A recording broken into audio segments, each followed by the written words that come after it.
Assalamualaikum warahmatullahi wabarakatuh.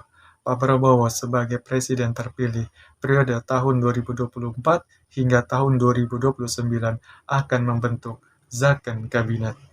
Apa itu Zakon Kabinet? Zakon Kabinet adalah pemerintahan yang diisi oleh orang-orang sesuai dengan keahliannya. Sehingga dalam penyusunan pemerintahannya, orang-orang yang ahli pada bidangnya akan ditempatkan sesuai dengan keahlian atau bidangnya masing-masing. Misalnya di Kementerian Perikanan, jadi orang-orang yang ditempatkan dalam menteri atau Kementerian Perikanan, yaitu orang-orang yang ahli di bidang perikanan ataupun orang-orang lulusan yang berasal dari perikanan. Selain itu juga pada kabinet ataupun pemerintahan Pak Prabowo, yang dimana Pak Prabowo berencana akan menambah menteri. Jumlah menteri pada saat ini atau pada periode Pak Jokowi, yaitu berjumlah 34 menteri. Akan tetapi Pak Prabowo berencana untuk menambah kementerian lagi, hingga jumlahnya menjadi 44 menteri ataupun kementerian. Hal ini tentu saja membuat bengkak sistem birokrasi ataupun sistem kementerian yang ada di Indonesia.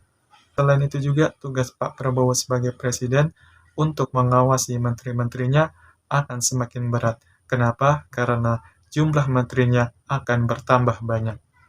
Ketika menambah kementerian, pasti juga anggaran yang digunakan juga akan bertambah. Padahal APBN cuma segitu-gitunya. Paling ya sekitar 2.000 sampai 3.000 triliun.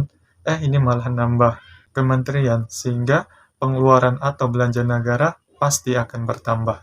Alokasi anggaran yang bertambah banyak akan menimbulkan ketidakefektifan atau ketidakefisiensi dalam penggunaan anggaran. Banyaknya anggaran yang terbagi-bagi mulai dari kementerian, kemudian pemerintah pusat, kemudian DPR, dan lain-lain yang mengakibatkan belanja negara semakin bertambah banyak.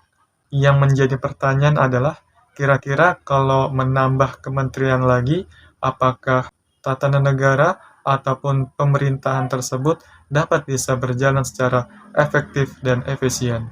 Ataukah malah menambah beban karena panjangnya birokrasi ataupun gemuknya birokrasi, serta banyaknya anggaran yang akan digunakan dalam operasional pemerintahan tersebut?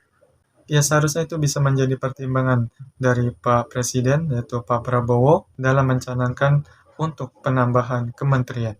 Menurut teman-teman bagaimana? Tulis di kolom komentar ya. Debat tetap pakai adab.